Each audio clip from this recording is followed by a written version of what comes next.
My best friend manipulated me, weaponized lies to destroy me, and had me interrogated by the police. So I turned the entire system she used against her and pulled an Uno reverse. I was terrified the day I transferred to my new school. I had moved around a lot because of my dad's job and gotten used to being the quiet new kid. I usually kept my head down, did my drawings in the back of class, and counted down the days till I moved again. I never expected anything else. But then I met Zoe. Zoe was the kind of girl you noticed even if you didn't want to. Loud in the way that pulled you in, confident without trying, the type that teachers gave more leniency to because she was spirited. She sat next to me at lunch my second day and called out some guys who were mocking the way I ate my sandwich. Then she turned to me with this smile like she'd just done something casual, like standing up for someone was just what she did. I didn't know it yet, but that moment changed everything. Zoe made it easy to fall into her world. She liked my art, or at least she said she did. She told me I was talented and said I needed to get out of my own head. She invited me to hang out after school, and slowly I stopped drawing alone in my room. My parents noticed and thought it was good I was making friends. I thought so too. The first red flag was Lucas. He was this sweet kid who'd been friendly since day one, always offered to carry my stuff, always asked how I was doing. One day Zoe leaned in and whispered, "He's obsessed with you. He doesn't like that we're close." After that, I sort of pulled away from him. She said he was jealous, and I believed her. I wish I hadn't. Zoe started borrowing things. First pencils, then sketchbooks. Then she asked for cash because her card wasn't working. I didn't think anything of it until I realized she never gave anything back. She also stopped asking and just started taking. Then she started asking for help with homework. Not like, "Can you explain this?" but, "Can you just do it for me real quick?" And I did. I thought I owed her something. Things got weirder when she started posting my sketches online with her name on them. I told her I didn't like it, and she rolled her eyes and said I was being petty. "It's just social media," she said. "Relax." But the more I pulled away, the harder she pulled me back. She said I was being selfish, that I didn't understand what real friendship meant. She started lying. She told people Lucas had tried to kiss her, and when I didn't believe her, she said I was choosing him over her. She made up stuff about my parents too, said they didn't love me the way they said they did, said I was a burden and they were just pretending. It got in my head. She was everywhere. She'd text me nonstop. If I didn't answer right away, she'd send guilt trips. If I did answer, she'd somehow turn every conversation into a lecture or a joke at my expense. The night it really broke was after she convinced me to skip my dad's birthday dinner. She said we'd just hang out, but she took me to a party and ditched me the second we got there. I didn't even know most of the people. I left early and walked home in the rain. When I told her how messed up it was, she laughed and said I needed to toughen up. After that, things spiraled. She flirted with this guy I had told her I liked, then told me to cheat on a test for her, and when we got caught, she denied everything. My parents grounded me and didn't believe my side. My teacher looked disappointed in me. Zoe told everyone I was losing it, said I needed therapy and wasn't safe to be around. Lucas tried to talk to me, said he had proof Zoe was lying. I didn't want to hear it. I was too deep in it. I hated that part of myself, the part that still wanted Zoe to like me even after everything. Then Zoe said I laid hands on her. She showed up at school with fake bruises and claimed I sent her threatening texts. The school suspended me. The police got involved. My parents lost clients at their business because of the rumors. I stopped eating. I stopped drawing. I honestly stopped caring. Lucas didn't give up though. He found this girl who went to Zoe's old school. Same story. Same destruction. Ms. Rivera, our art teacher,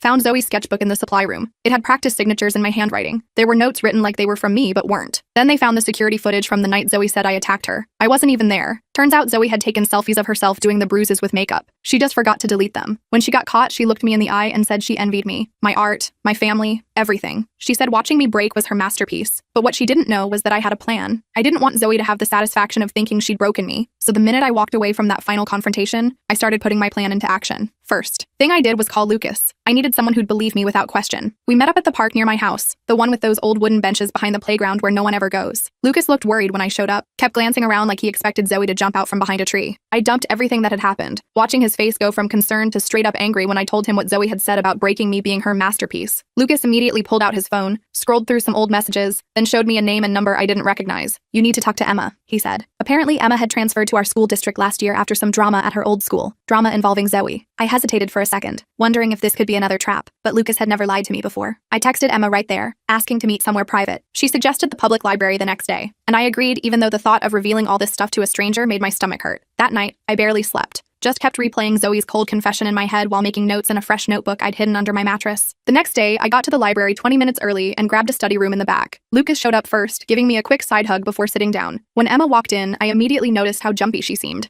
eyes darting around the room, checking behind her before closing the door. She was pretty in a quiet way, with these nervous hands that kept adjusting her hair. Lucas made the introductions, and for a minute we just sat there in awkward silence. Emma stared at her hands, clearly uncomfortable, until Lucas gently prompted her to share her story. What came out next felt like listening to someone narrate my own life. Emma described how Zoe had befriended her when she was new, made her feel special, then slowly isolated her from other friends. She talked about Zoe borrowing art supplies and never returning them, asking for money, even stealing some of Emma's paintings and claiming them as her own online. My mouth literally dropped open when Emma pulled out her phone and showed me Instagram posts from over a year ago. They could have been my exact drawings, just with different subjects. Emma's voice got really shaky when she described how Zoe had eventually turned on her, telling everyone Emma was obsessed with her, even reporting her for stalking. No one had believed Emma's side because Zoe was so convincing, so well liked by teachers and other students. Emma's parents had eventually transferred her to our district just to escape the situation. I sat there in shock, listening to this girl describe the exact same tactics I'd been through. It was like Zoe had a playbook she followed with targets. When Emma finished talking, she looked exhausted, like reliving it all had physically drained her. I thanked her for sharing and promised I wouldn't let Zoe get away with doing this to anyone else. Armed with this knowledge, I headed home with a clearer plan. First thing I needed was evidence, concrete proof that couldn't be dismissed as, she said.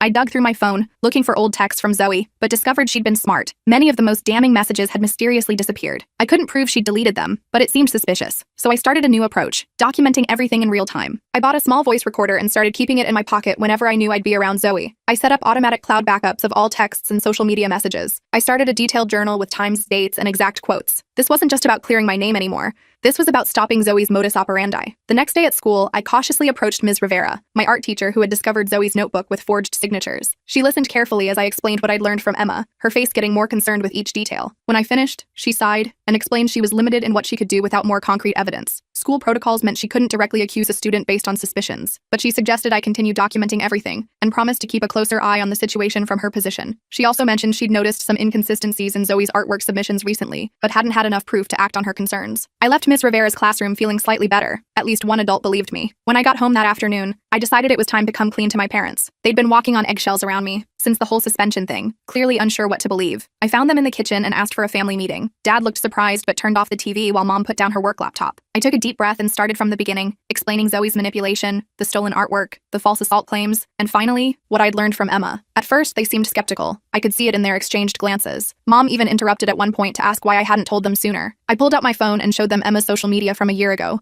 then my own artwork that Zoe had posted recently under her name. The similarities were too obvious to ignore. I watched as their expressions shifted from doubt to shock to anger. Dad started talking about calling Zoe's parents immediately, while Mom mentioned lawyers and the school board. I quickly jumped in, explaining that a direct confrontation would only make Zoe more dangerous. She was smart and calculating. If cornered, she'd just find a more convincing way to paint me as the villain. I convinced them to let me handle it my way, methodically building evidence while they focused on damage control for their business, which had been suffering from the rumors. My parents reluctantly agreed, but insisted on being kept in the loop. With my parents on board, I turned my attention to rebuilding some of the friendships I'd ghosted under Zoe's influence. This proved harder than expected. I texted Reese from my biology class, asking if he wanted to partner on the upcoming lab. His response was cold, saying he'd already found a partner. When I approached Jennifer after English, she made an excuse about being late for her next class. The rumors about my mental breakdown had clearly spread further than I'd realized. I decided to take a different approach, starting with small gestures rather than diving right back into friendships. I left an encouraging note in William's locker before his big swim meet. I shared my chemistry notes with Dakota when she missed class. Baby steps, but it was something. The real breakthrough came completely by accident. I was in the school bathroom during lunch period when I heard Zoe's voice coming from the main area. I quickly ducked into a stall, not ready for a confrontation. Zoe walked in with Taylor, her apparent new best friend, and started talking about me. I held my breath as Zoe casually mentioned how she'd made up the whole assault story just to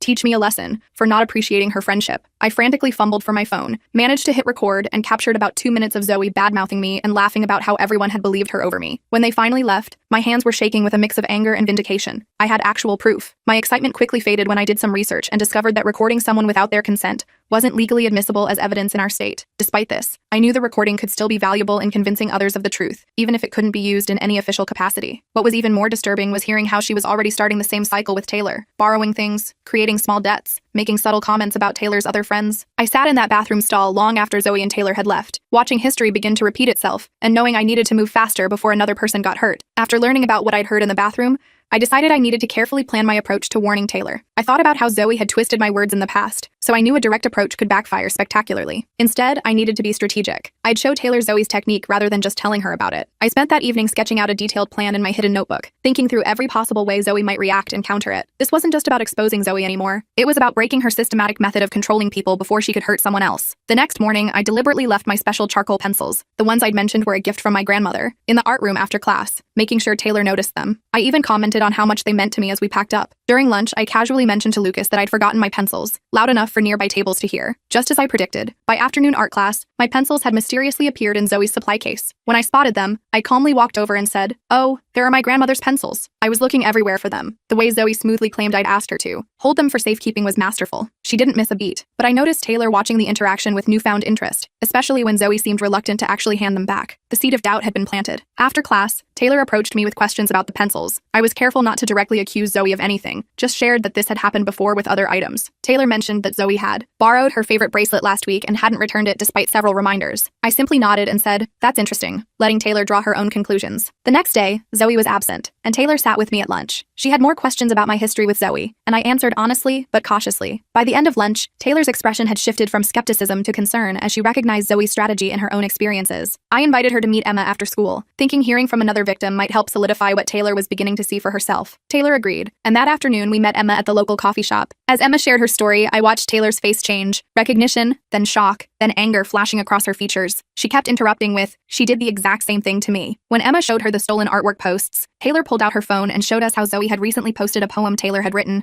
passing it off as her own work. The three of us spent hours comparing notes, identifying the exact same manipulation tactics Zoe had used on each of us. When we finally left the coffee shop, Taylor seemed both shaken and relieved. She thanked me repeatedly for helping her see what was happening before things escalated further. I felt a wave of satisfaction knowing I'd broken Zoe's cycle with at least one potential victim. The next day, I decided to take a more aggressive approach to building my case. I needed something concrete that school administrators couldn't dismiss. I thought carefully about how to use my artwork as bait, something Zoe wouldn't be able to resist taking. That night, I created a detailed drawing that subtly incorporated elements that symbolized manipulation and control. Nothing obvious enough to be called harassment, but meaningful to anyone who knew our history. In addition to my signature, I added a nearly invisible security mark in the corner, a tiny pattern that I could later prove was my deliberate artist's mark. I photographed the drawing from multiple angles with timestamps, saved digital copies to the cloud, and printed backup copies that I stored at home. The next day, I deliberately left the drawing in my portfolio during art class, making sure to step away from my desk several times, creating opportunities for it to be taken. I casually mentioned to a classmate how proud I was of this particular piece, knowing word would get back to Zoe. Sure enough, by the end of the day, the drawing had disappeared from my portfolio. I made a show of looking for it, asking several classmates if they'd seen it, but carefully avoided confronting Zoe directly. We didn't have to wait long for Zoe to take the bait. That Sunday evening, she posted her newest creation on Instagram. The image was unmistakably my drawing, though she'd added some color and cropped out my signature. Most importantly, she'd completely erased my security mark, proof that she knew she was stealing and deliberately removing evidence of the original artist. We immediately took screenshots and documented everything. Lucas suggested we hold off confronting her directly. We needed to make sure school administration saw this clear evidence of theft and fraudulent behavior first. Monday morning, my parents contacted the principal and requested an urgent meeting, referencing clear evidence of academic dishonesty that couldn't be dismissed as a misunderstanding. The principal agreed to meet with us after school. Lucas, Emma, and Taylor all offered to come with me for support, but I decided having too many people might make it seem like we were ganging up on Zoe. Instead, I asked Lucas to help me organize all our documentation into a clear, chronological presentation that even the most skeptical administrator couldn't ignore. The meeting with the principal started tense but professional. My parents presented the evidence of my stolen artwork first, the original time-stamped photos, Zoe's modified version online, and documentation of my security mark that had been deliberately removed. The principal seemed genuinely concerned, especially when my parents showed him Emma's nearly identical experience from the previous year. Just as the meeting was wrapping up, there was a knock at the door. It was Ms. Rivera, who apologized for interrupting,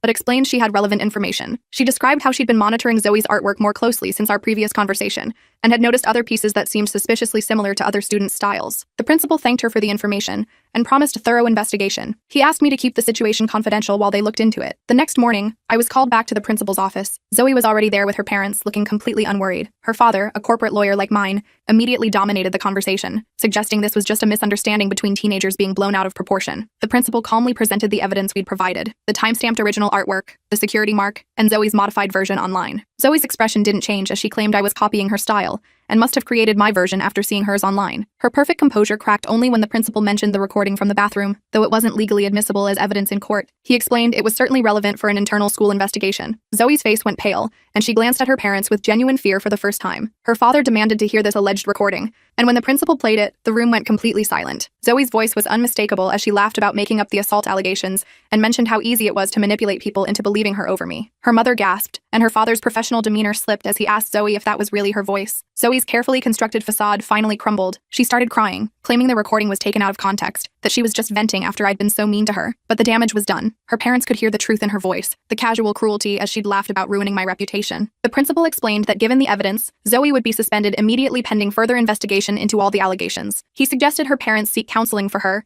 and made it clear that depending on the investigation's findings, more serious consequences might follow. As Zoe and her parents left the office, her mother looked back at me with this confused, apologetic expression that made my heart hurt for her. She'd believed in her daughter completely, never imagining the manipulation Zoe was capable of. The principal asked me to stay behind briefly, He apologized for not addressing the situation sooner and explained they'd be reviewing all the evidence more thoroughly to determine appropriate consequences. He also mentioned that several other students had come forward with similar experiences after hearing about the investigation. For the first time in months, I walked through the school hallways without looking over my shoulder. News traveled fast. By lunch period, everyone knew Zoe had been suspended. People who'd been avoiding me suddenly wanted to sit at our table asking for details. I kept it simple, not wanting to turn this into some gossip fest. Some people apologized for believing Zoe's stories about me, while others acted like they'd been on my side all along. I didn't really care either way. I was just glad the truth was finally out. Zoe's 2-week suspension turned into a recommendation for transfer to another school after the administration finished their investigation. They found evidence of multiple instances of academic dishonesty, harassment, and bullying involving several students. My parents considered pressing charges for theft and defamation, but ultimately decided against it after consulting with Barbara, our family attorney. She explained that while we had a strong case, legal proceedings would drag out the situation for months or even years, forcing me to repeatedly relive the trauma. Instead, we focused on moving forward. The experience had changed me fundamentally. I'd never been particularly outspoken before, but watching Zoe systematically target and isolate vulnerable people had awakened something in me. With Ms. Rivera's encouragement, I started a small support group at school for students who had experienced bullying or toxic friendships. Taylor, Emma, and I worked together to create a safe space where people could share their experiences without judgment. The group grew quickly, proving how many students were dealing with similar situations in silence. Running the group meant becoming more visible when I'd spent years trying to stay in the background, but I discovered I was stronger than I'd realized. My parents noticed the change in me too. Dad mentioned over dinner one night how proud he was of how I'd handled everything. "You didn't just survive it," he said. "You're helping other people survive it too." Those words meant more to me than he probably realized. During spring break, Lucas suggested I channel the experience into my artwork. I started a series of pieces exploring themes of manipulation, resilience, and reclaiming personal power. The work was raw and honest in a way my previous art hadn't been. Ms. Rivera encouraged me to submit the series to a local art competition,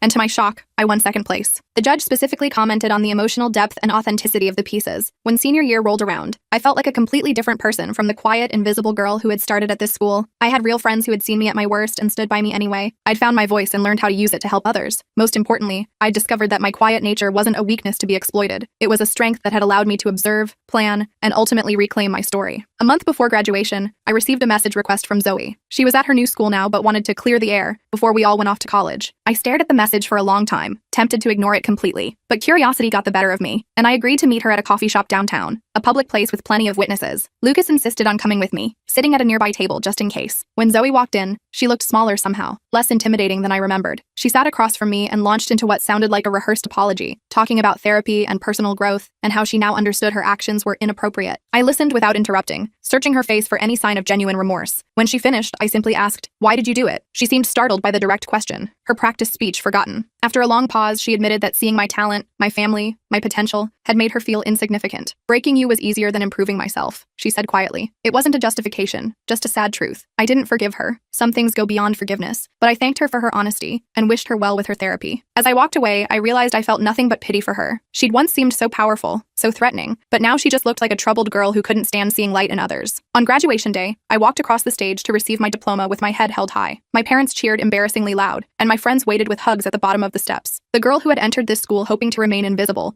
was leaving as someone who had found her voice, her strength, and her people. That fall, I headed off to college with a hard-earned wisdom about human nature and a portfolio of work that had genuine emotional depth. I sometimes think about what Zoe said that day in the art room, about breaking me being her masterpiece. She had no idea that her greatest achievement would ultimately be the catalyst for my transformation, or that in trying to destroy me, she'd only revealed my true resilience. In the end, her scheme had failed not because I was smarter or stronger, but because I refused to let someone else define my worth or control my story.